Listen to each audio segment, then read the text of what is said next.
বিসমিল্লাহির রহমানির রহিম।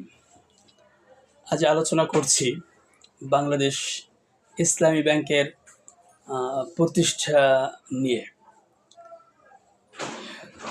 1983 সালে যখন বেসরকারি ব্যাংক নীতিমালা প্রণয়ন করা হয়, তখন বেশ কিছু ব্যাংক অনুমোদন পায় বা ব্যাংক তখন বেশ কিছু মানুষ করে, যদি পরিসর স্বল্প ছিল ব্র্যাক ব্যাংক, আরও কয়েকটা ব্যাংক করে, যেটা ব্র্যাক ব্যাংক সম্পর্কে আমার বেশি ধারণা।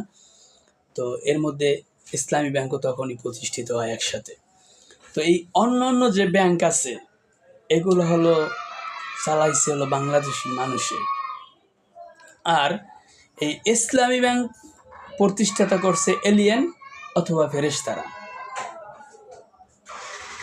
ইসলামী ব্যাংক প্রতিষ্ঠাতা করছে এলিয়েন অথবা ফেরেশতারা।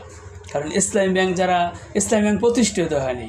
ইসলামী ব্যাংক হলো বাংলাদেশের দৈবক্রমে, এটা আকাশ থেকে পড়ছে। জামাতালারা যে বলে যে ইসলামী ব্যাংক তারা করছে, আসলে ইসলামী ব্যাংক কেউ করে নাই। ইসলামী ব্যাংকটা হলো দৈবকর্মে হয়েছে, ঘটনাচক্রে হয়েছে। এটা কি বলবো, একটা প্রতিষ্ঠানের যদি আপনি গ্রামীণ ব্যাংক প্রতিষ্ঠাতার নাম দেখেন তো দেখবেন যে ডক্টর ইউনুস স্যার, আর ব্র্যাক ব্যাংকে ডক্টর ফজলে আবেদ স্যার, ঠিক আছে। তো আমাদের ইসলামী ব্যাংক প্রতিষ্ঠাতার সময় কারা ছিলেন? মীর কাসেম আলী রহমতুল্লাহ আলাই। তিনি কি এলিয়েন ছিলেন নাকি ফেরেশতা ছিলেন, অথবা তিনি কি করতেন, তার প্রাগ ঐতিহাস কি, তার ব্যাক হিস্টোরি কি, তিনি কি ছিলেন? এখন কিছু মানুষ, সাথে আবার কিছু মোল্লা মুন্সিরাও আছে যে বলতে চায় যে ইসলামী ব্যাংক জামাতের প্রতি। ইসলামী ব্যাংক কি তোর বাপে করছে, তোর আব্বু করছে? আইসা যারা ইসলামী ব্যাংক করছিল তোর বাপ লাগে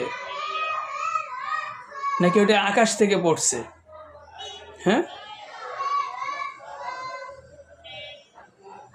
তোমাদের মতো ওই যে তোমরা যে চিন্তা পরিকল্পনা করো ওইটা হবে না ইনশাল্লাহ। ইসলামী ব্যাংক বারবার